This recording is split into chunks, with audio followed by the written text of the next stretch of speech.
and welcome to my presentation that will cover my DNP scholarly project. My name is Kohlton Rhoda, and I'm a student at Maryville University. My project is entitled APRNs and Medical Cannabis, a Survey. To jump right in and introduce you to this subject, in the United States, there are currently 36 states that allow for medicinal use of cannabis and 18 states that allow for non-medical use of cannabis among adults or recreational cannabis. And that number is expected to grow. APRNs are in an ideal position to provide patients who may be confused by misinformation, unbiased, evidence-based education, and recommendations regarding the therapeutic use of medical cannabis.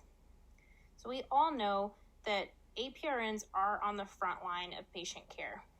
This project is significant for APRNs because it informs on a subject that, despite being something encountered in practice, is not typically included in nursing formal education. Furthermore, this project benefits APRNs who care for adults nationwide because it targets an identified educational gap in nursing that affects patient care. As already mentioned, cannabis use used medically and recreationally is more widespread than ever before, and APRNs need to have a solid knowledge foundation so that they can counsel patients regarding the safe use of medical cannabis. So when I did my literature review, it revealed that studies that include healthcare providers and assessments such as their knowledge, competence, and skills related to medical cannabis are few and far in between, especially studies that actually include APRNs. Not surprisingly, the overall studies reveal that healthcare providers are not prepared to offer adequate education to patients who use medical cannabis due to a lack of knowledge and confidence. Though most healthcare providers agree that medical cannabis can provide benefits to patients, they have not received adequate education to be able to provide competent and sound counseling to patients. Complicating the situation even further, current federal restrictions placed on marijuana for research purposes are really not appropriate these days and are a hindrance to being able to include medical cannabis in the healthcare setting due to a lack of evidence. And this problem further hinders educational guidelines being implemented in healthcare education. So why is this project important? Besides the already established fact that APRNs are in general not competent enough to provide sound counseling due to lack of education and the exclusion of APRNs in research, this educational gap for APRNs also has patient safety implications. So I did include just a few examples here to highlight this problem. First off, breastfeeding infants can ingest maternal doses of a type of cannabis, but the effects are unknown. There also remains to be examined implications of medical cannabis in special populations such as adolescents. Early onset marijuana use, like in teenagers, can cause an overall learning deficit, although more research is definitely needed. These findings suggest that medical cannabis use before a certain age is ill-advised and that medical cannabis use in adolescents warrants a thorough mental wellness exam, although once again, more research is needed. Furthermore, because APRNs are likely to encounter patients in practice who use marijuana, whether it be recreational or medicinal, competence in drug interactions and side effects is critical. For example, the use of marijuana could potentially exacerbate symptoms of asthma, dyskinetic disorders, and psychiatric illnesses. Also, the nature in which THC inhibits CYP1 enzyme activity in the body could interact with drugs such as caffeine, clozapine, and warfarin. And then lastly, APRNs can use their positions to help do away with restrictive policies that make research on the medical use of marijuana challenging to perform. The American Nurse Association has long supported the reclassification of marijuana from a Schedule I controlled substance to a Schedule II controlled substance to expand the research base on the therapeutic use of marijuana.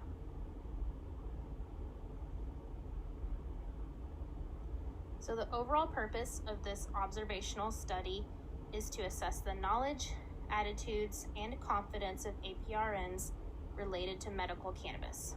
This will allow the creation of future clinical education that reflects evidence-based practice and focuses on patient safety. The initial aim of the project is to assess the APRN's educational needs related to medical cannabis by surveying knowledge. The second aim is to better understand the attitudes and confidence towards medical cannabis among APRNs in the United States. This will help identify any potential barriers to education. So going into the methodology of my project, a quantitative descriptive design was used.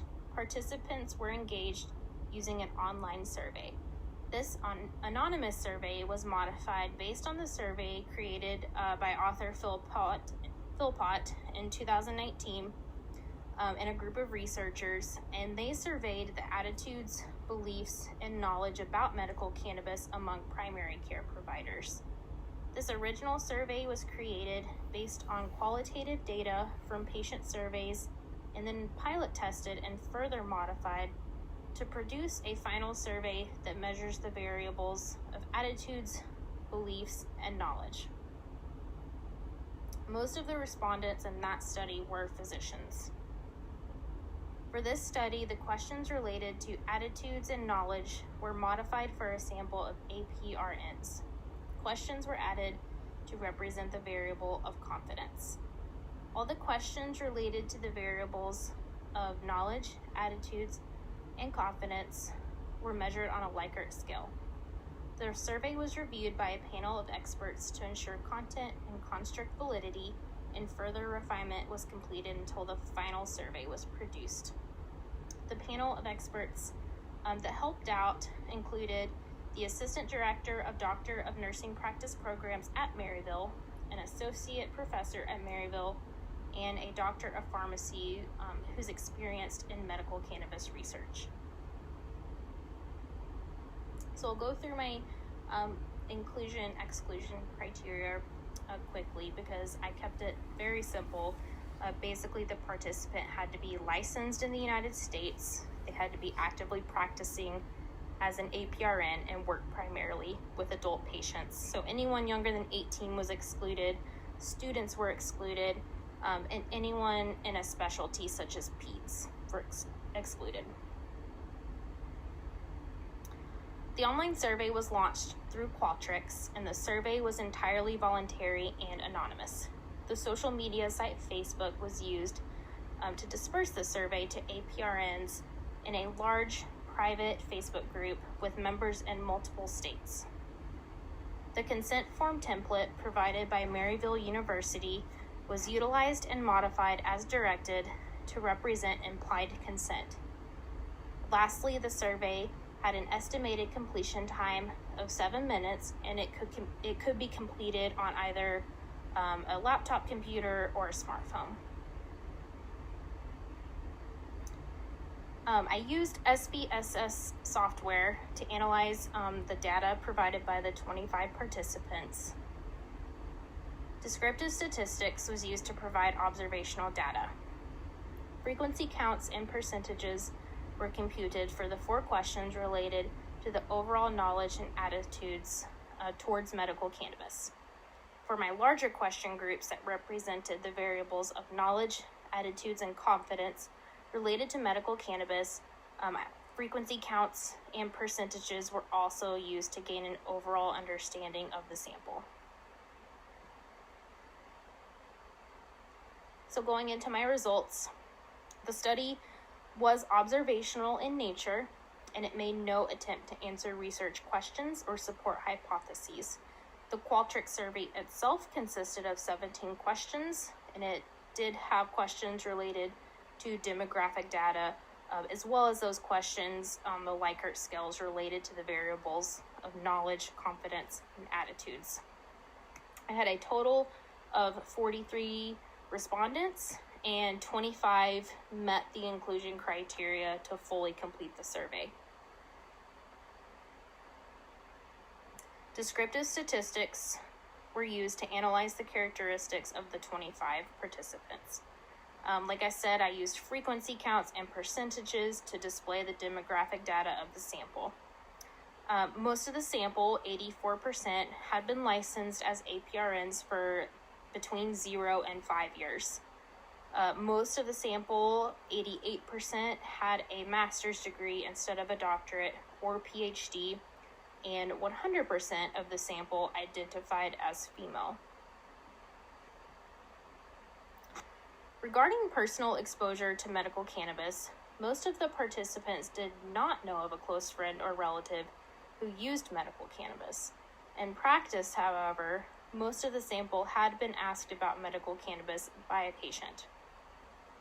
The results also revealed that 88% of participants reported that they had not been provided with formal education related to counseling patients who use medical cannabis.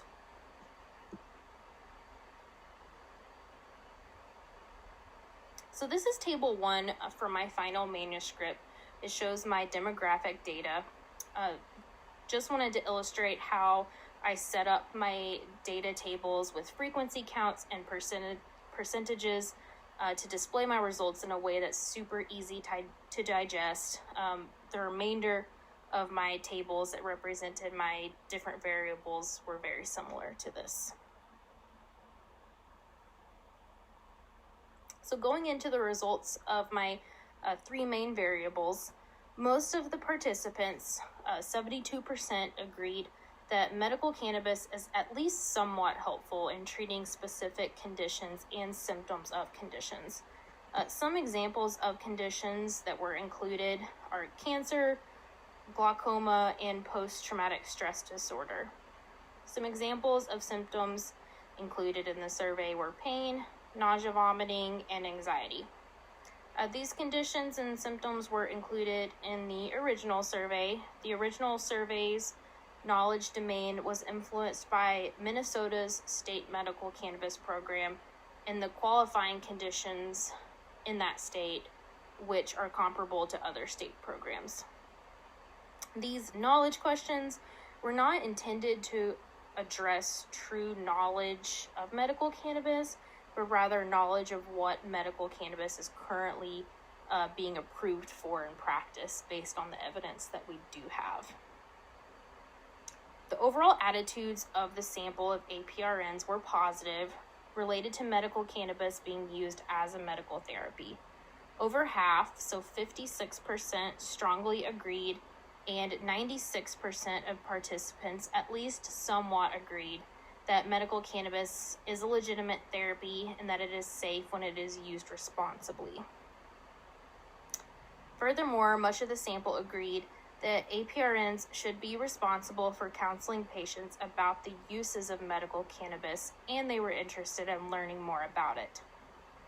Regarding the questions that represented negative attitudes toward medical cannabis, most of the sample disagreed that legalizing marijuana for any use would cause an increase in crime rates, and they disagreed that medical cannabis can be detrimental to one's health. Regarding confidence, 32% of the sample considered themselves to be somewhat confident about medical cannabis as it's related to patient care, whereas 60% of participants felt they lacked confidence.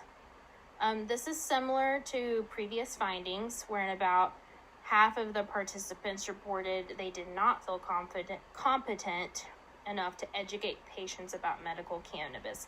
And that was from that previous study that I modified the survey from.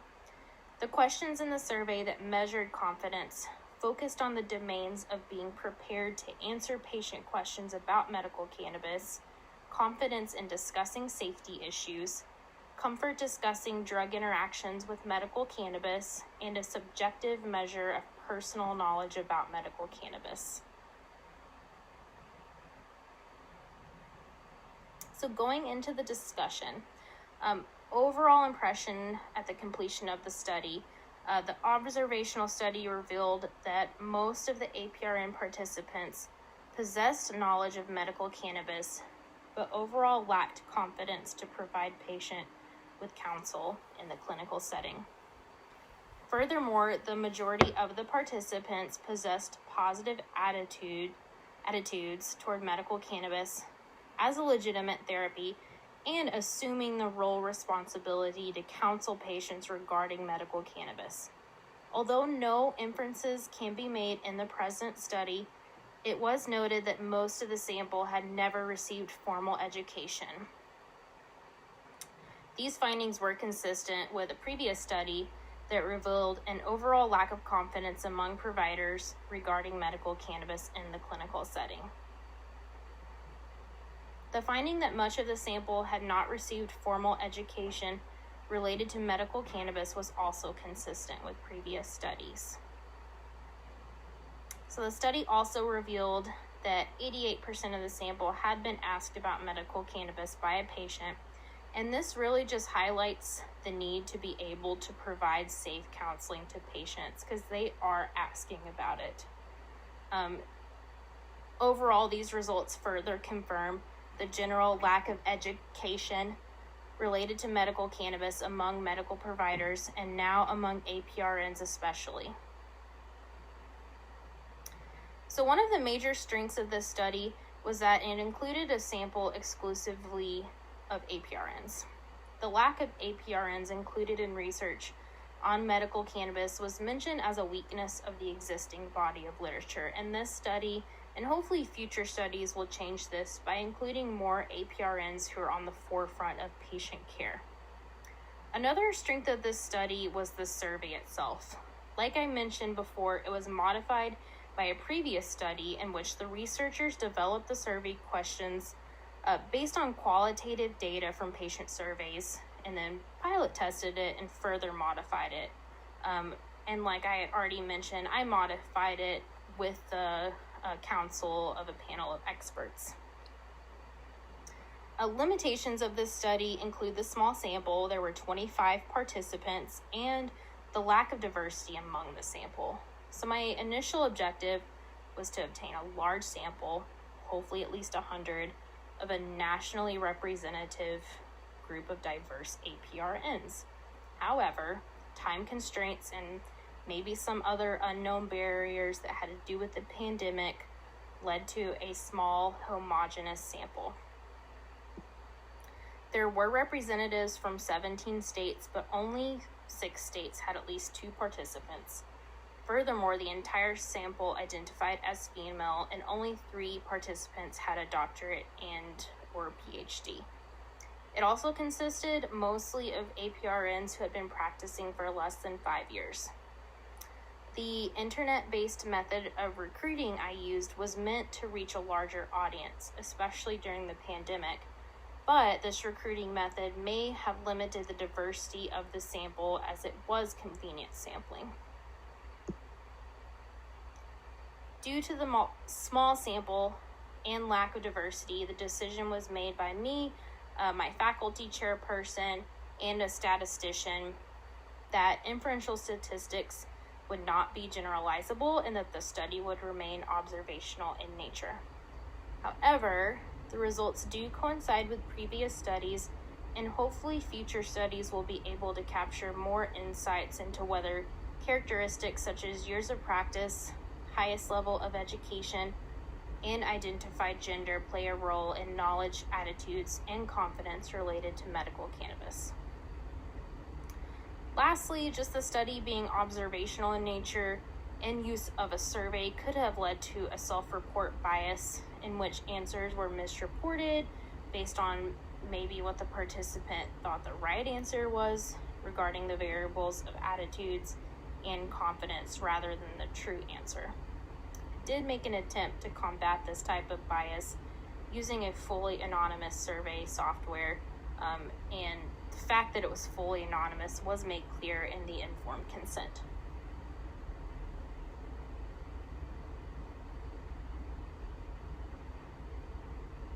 So, as mentioned previously, the small sample size and lack of diversity limits the ability to make inferences regarding the results. Even so, most of the results were consistent with previous data and continue to highlight the importance of providing education on medical cannabis to APRNs to improve knowledge, attitudes, and confidence among providers, as well as improve patient safety. Most of the sample of this study agreed with the legitimacy of the current uses of medical cannabis and had positive attitudes toward the use of it. However, most of the sample also felt that they lacked the confidence and knowledge necessary to provide sound counsel to patients, even though most of the participants had been asked about medical cannabis by patients. So, implications for research, looking towards the future, it would be desirable to obtain a larger, more diverse sample of APRNs so that inferences can be made among the sample, and that will lead to a better understanding of educational needs. The further research will help build tailored educational guidelines to serve APRNs and patients who use medical cannabis. It has already been emphasized that lack of knowledge of medical cannabis in practice can lead to harmful interaction, and having competent providers who can guide patients will lead to higher quality care and patient safety. Healthcare as a whole, by including more APRNs in the conversation about medical cannabis, future healthcare policy and research will be impacted by lessening restrictions on clinical research on medical cannabis. Lessening restrictions on researching medical cannabis is necessary as restrictions are lessened on the use of cannabis for medical and recreational purposes. There could be benefits, adverse effects, and interactions of medical cannabis that have yet to be discovered because of the restricted nature of its use in clinical research. With more clinical research on medical cannabis, patients will receive higher quality and safer medical care. So nursing in general, this study and previous similar studies that have been cited really just call attention to the need for educational guidelines in nursing education. Furthermore, this study attempted to add to the body of knowledge in nursing pertaining to assessing the needs of APRNs. So to recap, the present study sought to describe a national sample of APRNs and their knowledge, attitudes, and confidence related to medical cannabis using an anonymous online survey. Although this study had its limitations, it highlighted the lack of education that APRNs receive related to medical cannabis and the subsequent lack of confidence in counseling patients regarding medical cannabis in clinical practice. Furthermore, APRNs are being asked about medical cannabis by patients, and they're interested in being educated on this subject so they can provide safe patient care. The next steps are to obtain a large, diverse, nationally representative sample of APRNs and to perform a needs assessment like the present study that will form a foundation for educational guidelines pertaining to medical cannabis. The educational guidelines should be evidence-based and appropriate for APRNs and should then be included in educational programs throughout the U.S. Again, my name is Kohlton Rhoda, and thank you for listening.